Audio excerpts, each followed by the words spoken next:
राजा की हरकतें।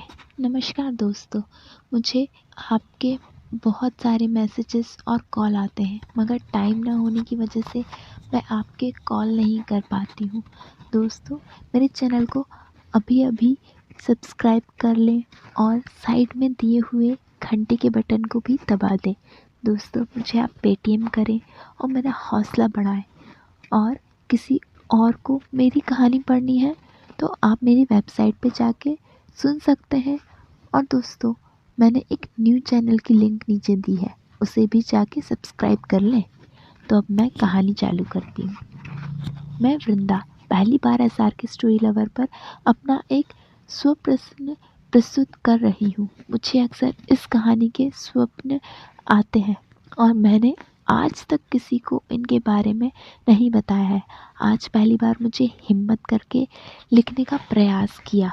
इस स्वप्न में मैं एक ऐसे देश में पहुंच गई हूँ जहाँ का राजा बहुत ही क्रूर है और 1 महीने बाद उन्हें अपने घर वापस भेज देता है। कोई कुछ गलत होता है तो उसकी महल में वापसी होती है, उसके बाद दासी बनकर रहती है। जो कोई परिवार अपनी बेटी को राजा से भोग लगवाने नहीं भेजता, उसकी बेटी उठवा ली जाती है और उसकी बाज़ार में बोली लगाई जाती है और उसे अपनी नौकरानी बनाकर रखता है, और जब मन भर जाता है तो फिर किसी और को बेच देता है। इस तरह जब मैंने वहाँ कदम रखा तो मैं थोड़ी सी डर गई थी और मैं रानी बनने के ख्वाब देख रही थी।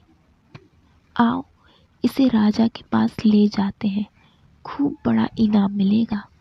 और सभी मुझे पकड़कर राजा के दरबार में ले गए। दरबार बहुत बड़ा था, वहाँ बहुत सी दासियाँ थीं।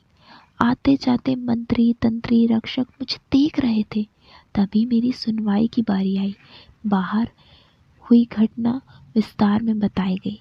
सब कुछ सुनकर राजा ने पूछा, इतना गुरूर किस बात का है तुझे लड़की? आखिर ऐसा क्या है तेरे पास? ये तो हर औरत के पास होती है और इस देश में औरतों की कमी नहीं है। मेरी एक आवाज़ पर यहाँ कतार लग जाती है। उसने कुछ इशारा किया और ताली बजाई। वहाँ पे बहुत सारी दासियाँ जमा हो गई। राजा ने पूछा, अब वो लड़की? मैं शर्म से पानी पानी हुए जा रही थी। मैंने राजा से जवान लड़ाई, आप यह सब क्यों कर रहे हैं? राजा बोला, ताकि तुझे तेरी औकात पता चले। हाथ उठाने के लिए नहीं, और अगर हाथ उठ भी जाता है तो किसी और काम के लिए। कहते हुए राजा ने फैसला सुनाया, आज से लेकर कल इसी समय तक आप राजा के साथ बिजी होंगी, और वो भी भरे महल में। राजा, सिपाहियों, ले आओ इस लड़की को और तैयार करो हमारे लिए।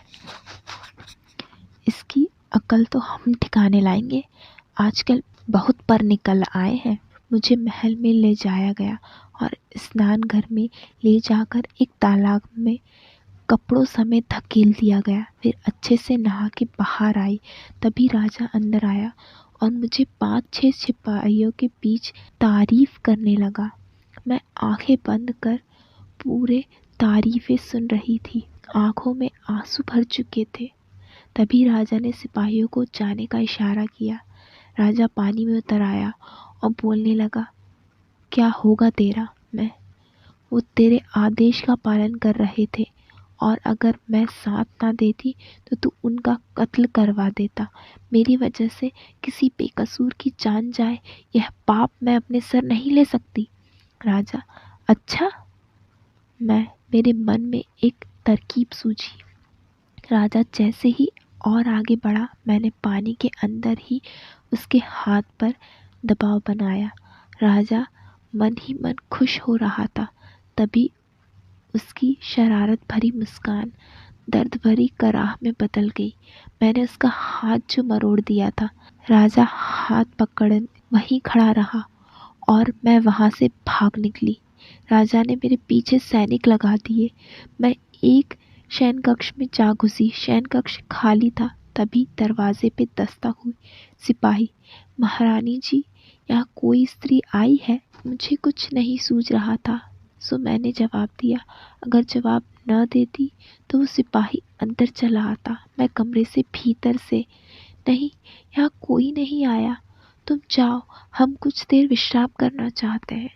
सिपाही, महारानी जी क्षमा करें, महाराज का आदेश है।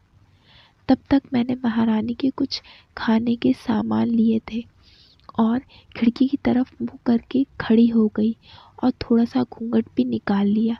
मैं, ठीक है, आ जाओ। सिपाही कमरे में घुसा और कमरा तलाशने लगा। मेरे पास आया और सर झुकाकर कहने लगा, क्षमा कीजिए महारानी जी, यहाँ कोई नहीं है। सिपाही के जाते ही मैं भी रानी के वेश में कमरे से बाहर निकली।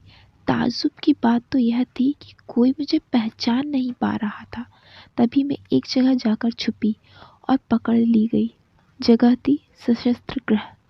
वहाँ राजा था, उसके आसपास उसकी बहुत से सिपाही थे। पर्दे के पीछे से देख देख कर मैं अपना घाघरा उठाकर महारानी के कंगनों की आवाज़ से मैं पकड़ी गई। राजा ने आपातकाल बैठक बुलाई।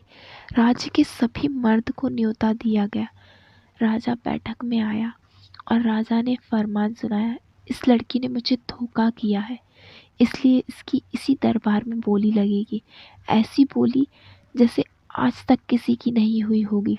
इस बोली के बाद इसका काम खत्म हो जाएगा। यह सुनकर तो मेरे होश उड़ गए। अब और क्या होना बाकी है मेरे साथ? मुझे मन ही मन डर लग रहा था। यह सुनकर सभा में खुशी से शोरगुल होने लगा।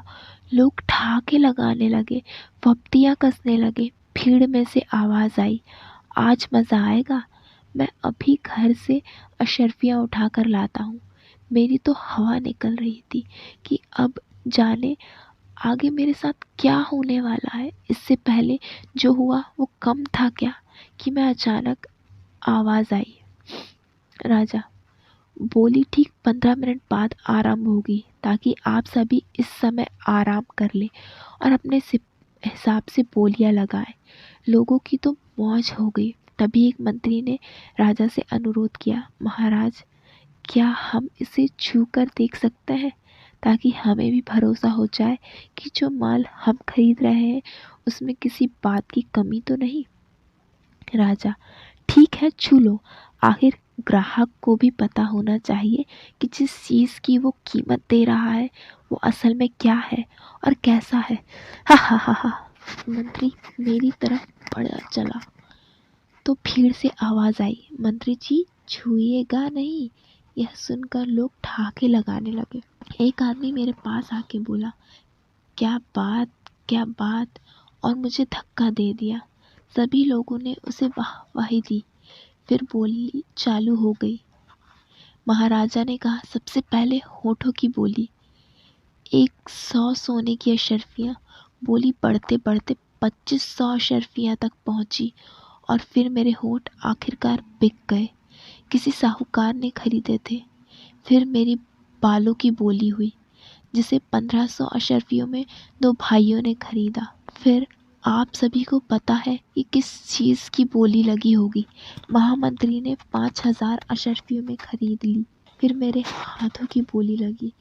ऐसे करते करते सब कुछ फिर उसके बाद राजा ने खरीदी थी। वो तो 10-20 हज़ार में नहीं, पूरे 1,00,000 अशर्फियों में। वो इस वीडियो में नहीं बोलना चाहती हूँ, आप सब समझ गए होंगे। महामंत्री खड़े खड़े तमाशा देख रहा था। मेरी हालत देखने लायक थी। सब मंत्री खड़े होकर मुझ पर थूकने लगे और ठहाके लगाकर हंसने लगे। तभी एक कसाई को बुलवाया गया ताकि वो मेरी ज़बान काट सके। कसाई अपने कटार की धार तेज कर रहा था। वो मेरे करीब आया और काटने के लिए उसने अपनी कटार उठाई कि तभी पीछे से आवाज़ आई, राजा रुको।